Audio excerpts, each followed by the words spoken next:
Well, the announcement has been made. The 5 new faces of American farming and ranching. And one of those, Carla Wardin from Michigan. Carla, congratulations. Thank you so much. Okay. Wow. What do you think? I am absolutely thrilled. I am so honored to be representing my dairy industry, farming in general, my community. Okay, you are from Michigan. Tell us about that operation that you're on. I'm the 6th generation on my family's dairy farm. My husband and I have 400 cows that we milk, and we farm 850 acres of pasture, alfalfa, and corn that we grow as feed for our cattle. We do all natural bull breeding, and we rotationally graze, and our cows calve out on the pasture. All right, so you come with a great resume, but there's even more to your story. Maybe that some of those that were selected have been on the farm and ranch their whole life, other than maybe a couple of years of college. But you kind of experienced another phase, come back. So let's talk about how you got to today.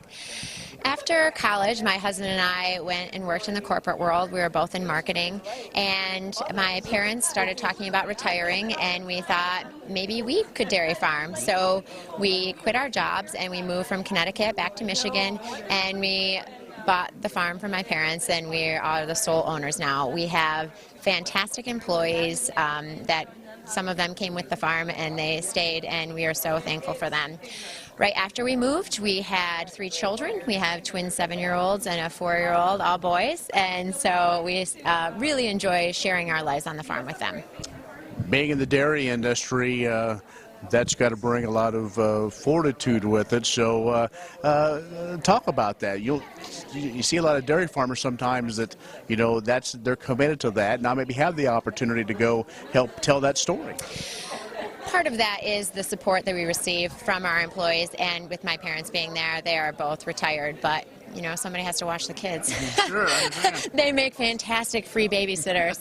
And so that's part of why I want to do this, because I do have the opportunity. Part of my role on the farm is to do agricultural education. I love giving tours. I love going into the schools and doing dairy education. And so being able to do that is, I'm really thankful for it. All right, so what do you think the biggest challenge that you'll face over the next year as you go out and try to help tell those stories of U.S. agriculture? I think a lot of it is just helping people learn the whys and hows of modern farming. I know that the world, everyone is so excited about technology, but they are not so excited about technology in the way of agriculture. And so I want to explain, like, what we're doing is like the iPhone 6 of farming, and I want people to be excited about it. And so I think that by increasing communication between the consumers and the producers, it will help generate another level of understanding and communication. Is there a big link we're missing? Is, you know, that we've had this hard time making the connection, or is it just simply the way we've evolved as a society? There are so many fewer farms and farmers than there were, just as the way that the country is going. People have become more productive in the way that they farm.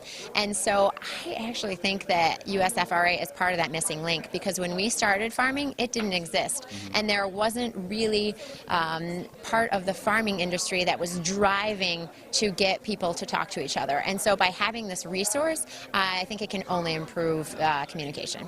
So you went back to the farm because the opportunity was to come back and then buy the farm. Was that the big yearning, or why'd you decide to move back to Michigan?